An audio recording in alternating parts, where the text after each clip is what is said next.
welcome back to this channel. It's that time again, time for another Fighting Fantasy Gamebook review.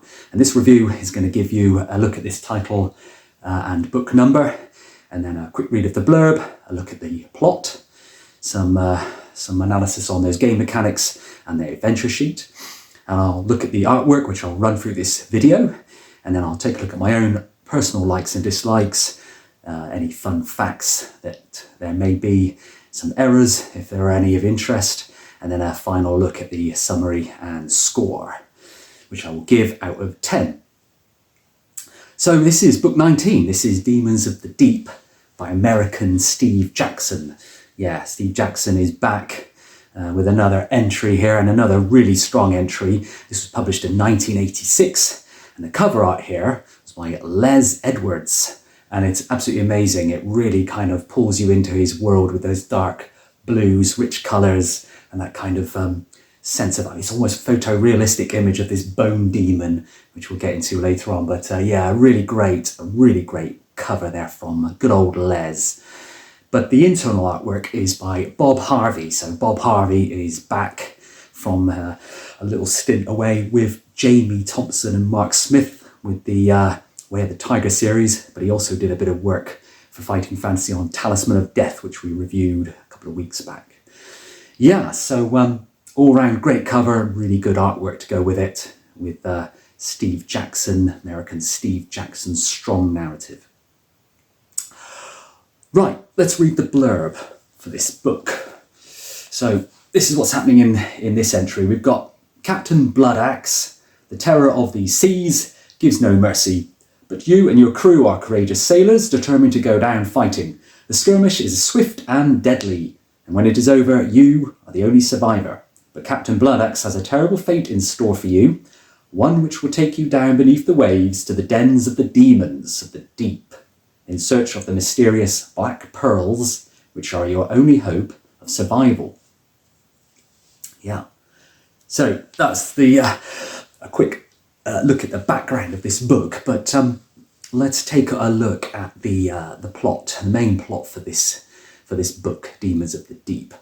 Now, in this game book, you take on the role of the first mate of this merchant ship, which is called the Sunfish. And before the adventure really kicks off, this pirate ship, the Troll, strikes. It shows up and has a bit of a barney with you guys on the Sunfish. And the entire crew, save for yourself, are slain. And you're basically knocked unconscious, but upon waking, you're forced to walk the plank. So a proper swashbuckling start.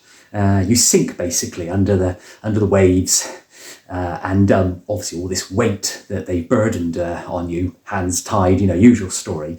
But yeah, you sink down, but you don't drown as such, but instead you begin this adventure underwater. The objective is to collect these black pearls that are scattered all over the seabed. They basically give you a chance to learn a spell, and from these black pearls you can cast skeleton warriors to fight for you. Then use them to attack or exact revenge, and use them to attack and capture the troll and get back at Captain Bloodaxe. Now, Steve Jackson obviously saw a niche in the fighting fantasy world, moved the lost city of Atlantis from our world over to Titan, and kind of set his second game book there. And in the process, he created a very unique, very original game book experience. So, yeah, you're the sole survivor of this pirate ship attack on your vessel by Captain Bloodaxe. Now, like I say, he kicks you out with all this stuff, loads you up with all these heavy food, which become your provisions. He throws you into the sea, and you sink to the ocean floor. You land on this magical pentagram that gives you gills, meaning you can breathe underwater, and you go off in search of revenge to the pirates. There is a snag, though. If you surface, or if dusk falls, whichever happens first, your gills would disappear and you'll no longer have the ability to survive underwater. So this is essentially a race against time, sort of a revenge outing, but the beauty of it is in the exploration itself. Yeah, really good, strong story. Nice and simple, but really good, clear plot, which is not ambiguous in any way. So very clear. Right, that's the plot. Let's have a look at the game mechanics and the adventure sheet for this book. The game mechanics are pretty straightforward. They don't really change much from previous standard adventures. They're pretty plain. There's no spells or magic items. You get your 10 provisions as normal, given to you when you walk the plank. The writing is really enjoyable. It's sort of got a less linear style to it, style of play. And it also has this multi-win opportunity that makes the book a real winner. And in terms of gamebook design, there is nothing unusual here other than this sort of complex multi-level game map, if you like. And it avoids any sort of special mechanics, relying instead on a sort of superb exploration of its theme and concept. Sometimes it's quite nice to have something where you just put on your smoking jacket and your slippers and just play the game and work your way through the narrative and not have to remember all those attributes that sometimes hinder these games, game books rather than help them. Yeah, so the multi-path, multi-theme ending that I mentioned is kind of uncharacteristic for a lot of these fighting fantasy books in general, but it's a standard fare for Steve Jackson, and I think it's all the better for the lack of gimmicks sometimes. He does like to have these kind of open worlds, American Steve Jackson. He does, and I think they're quite highly appreciated as well from the hardcore fans. And likewise, the revenge plot is very simple. You know, it leaves you to focus on this unique world that he's come up with in this book. Now, the adventure sheet, which I'll put up here, is the standard one. It's no change from that original one that we got back in Warlock of Firetop Mountain. So you've got your skill, stamina, and luck. No change there. You have your equipment and items. And there's no real shopping list in this one. It's just bare minimum, really, of items that you find in this sea world. And then you've got your gold, your jewels, your potions. So the black pearls will sit under the jewels, and the gold, there isn't an awful lot of gold to be found in this book, but what you do find is really important. And then your provisions sit underneath there. But otherwise, it's a standard, bog standard adventure sheet. Right, let's have a look at some of this artwork. So like I say, Les Edwards has been a professional illustrator for about 50 years now. And he's worked in many areas, but he's probably best known for the large number of book jackets he's produced in horror, fantasy, and science fiction genres. He's given us a cover that perfectly suits this location. And if you look at this one, you know, you get the real rich, dark blues. You can almost feel the cold depths of this ocean that you're exploring as you sort of work your way through it. It perfectly suits the location, like I say, with its sort of green seabed, and you've got the air bubbles rising there, and this bone demon. It has a kind of eerie, realistic appearance and captures the atmosphere of Demons of the Deep really well. So good on you, Les. The internal art is by Bob Harvey, and he does a better job here with his mermen and all the buildings and this amazing atmosphere that Steve Jackson has created. He's coupled nicely with Bob Harvey on this one. Bob is an illustrator whose work has appeared in a lot of fighting fantasy publications. He has a particular favourite for Mark Smith and Jamie Thompson, like I mentioned, illustrating the book Talisman of Death and also that Way of the Tiger series. His particular favourites seem to be them, but he also works outside of the fighting fantasy kind of world, and he touches on other science fiction, fantasy fiction, but extends much further into other genres as well. So he does get around and sort of pass on like his unique style to all these other genres. As always, I've got a favourite which I'll put up here.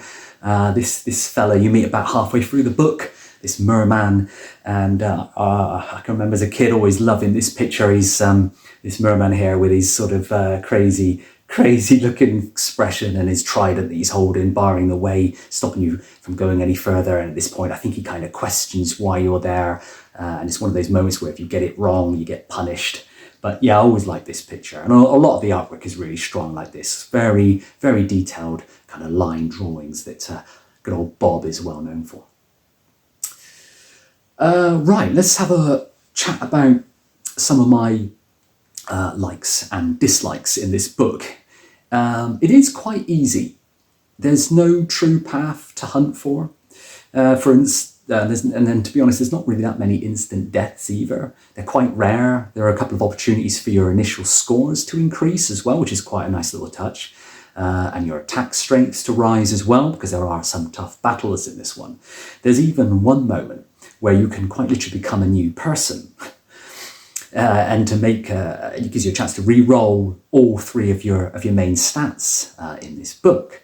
So it can be completed with quite low stats. So if you imagine you roll your initial stats, if they're pretty bad, you can rest assured that about halfway through this book, you go to a place where you've got like an undersea gambling hall, but you've also got this spa area, and you go into the spa and you get a comment like, this will change you as a person or something, completely change you. And of course it does, because no matter what your old stats are, you get a chance to re-roll them. So yeah, skill, stamina and luck all gets re-rolled, and if it was awful, then you've got a second chance.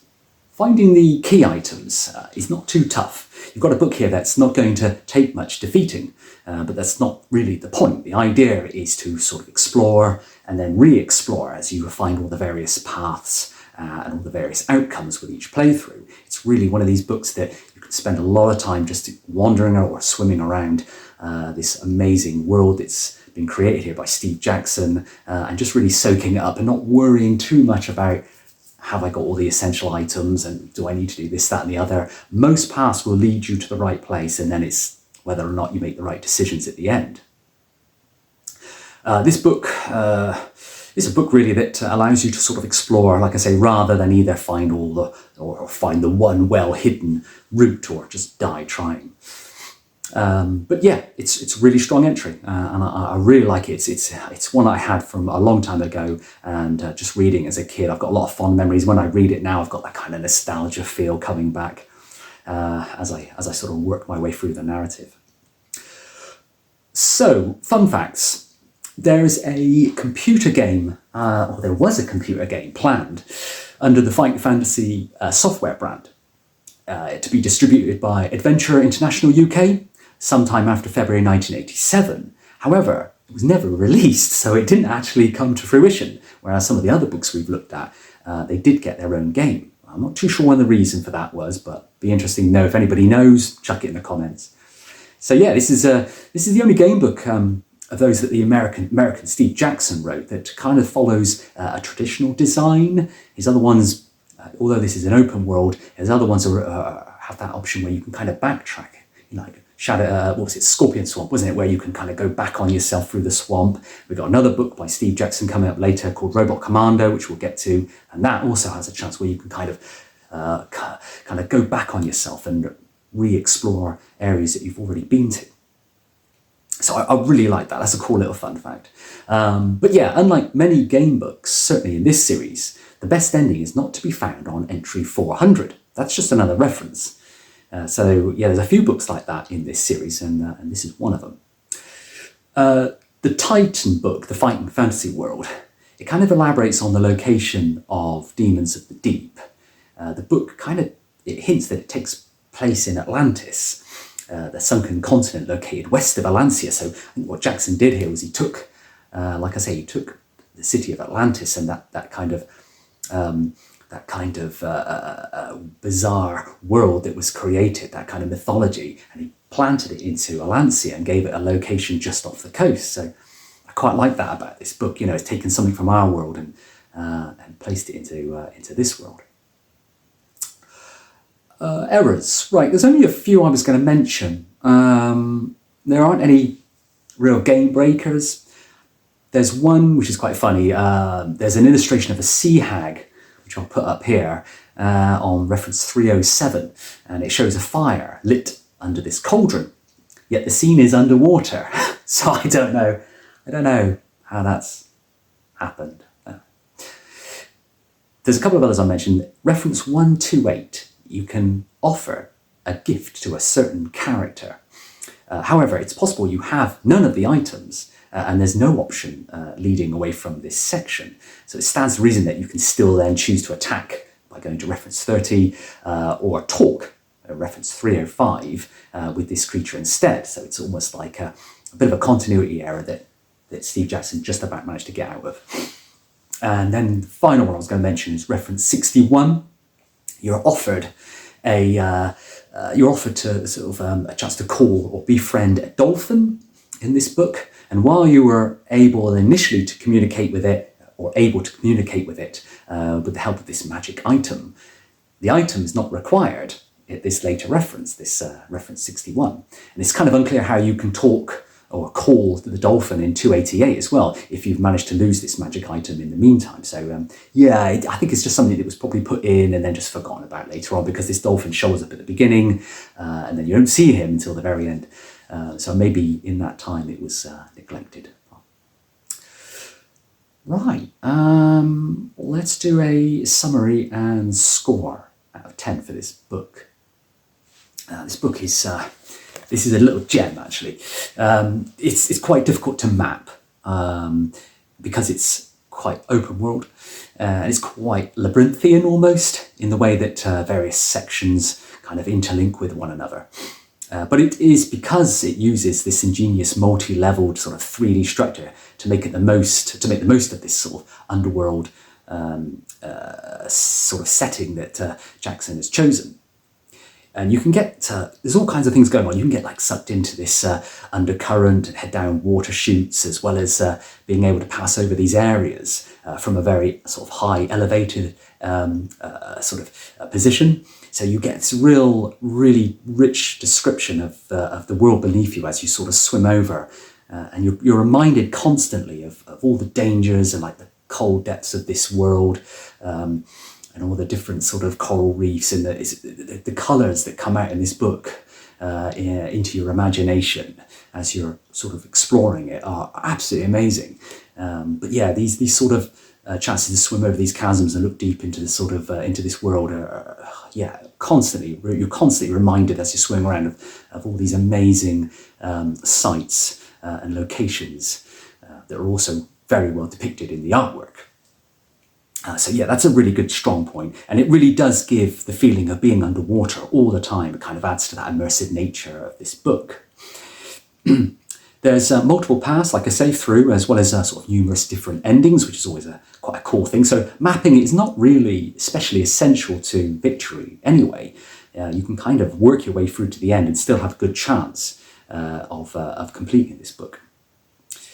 There is no, like I say, optimum ending where you defeat the pirates and become rich, but there are many other less successful endings, but still just as acceptable, acceptable end result, which adds to sort of the replayability of this book. And it's got one of its strong points is you can keep coming back to it. I know I could read this now and still find something based on my map that I've not explored. There's a lot going on and a lot to be explored. There's several ways to defeat the pirates at the end, which I quite like. Several ways of finding clues that can help you locate them, but unusually for a Steve Jackson book, you cannot double back like I mentioned in his other books. There's only going forward, there's no going back in this one. So yeah. Similarly, like I say, paragraph 400 is just a normal game section that has no sort of final reference as such, which of course we're used to doing, isn't it? That infamous turn to 400 and you know you've done it. Well, it's not in this one. So less obvious outcome as well than the sort of definitive one. The various creature types show both a clear focus on the setting as well as some wry humour from Steve Jackson. And there's moments when this book, it doesn't really take itself too seriously. It's got quite a jovial feel to it as you're sort of swimming around, getting involved in all these different characters and scrapes. There's lots of various creature types as well. They show sort of both a clear focus on the setting as well as this humour. You can meet, for example, this sort of deep one that's called Shark Spear. There's this really tight-fisted sea dragon that you bump into later on, who plays a big part in your success towards the end. And he refuses to lend you these 2 gold pieces, basically. Yeah, he's very tight-fisted, but all the characters have these sort of unique traits about them, which makes them stand apart. And you also have to kiss this really ugly female deep one as well to raise her from her slumbers. And there's even a location called Gore Blimey Rocks, which is, I don't know, it just sort of adds to that kind of jovial feel that this book has. These moments of humour are sort of suited to the other worldly feel and the tone of this book overall. So you really hit the nail on the head with this one. But yeah, acquiring these black pearls is the essential thing though. You've got to have these black pearls. I mean, it's really difficult to fight Bloodaxe and all his piratey chums without them. You've got to get as many as you can. And if you want to achieve the sort of revenge plus riches ending, then it's even more important. The search for these is more akin to sort of the traditional Ian Livingstone style of gamebook, where you quickly realise, you know, that you've got to get all these certain items, essential items, in order to win the book. The black pearls can normally be found by defeating the sort of more tougher foes. So for every 2 black pearls, you can create a skeleton warrior to fight the pirates at the end. So yeah, every two, so you've got to get as many as you can, and every 2 of these black pearls, you cast the spell and you get 1 skeleton warrior. It's a fantastic game book, which is it's got a certain dignified kind of elegance to it, to which it's often missing in the other sort of generic hack and slash books that are in a sort of incumbents in this series of books. So this is quite a refreshing change in that respect. It makes excellent use of sort of that atypical setting, and its unusual and imaginative encounters and locations are perfectly matched to the writing and atmosphere of Steve Jackson, and of course Bob's artwork. So I think all in all, this book deserves a 7 out of 10 from me.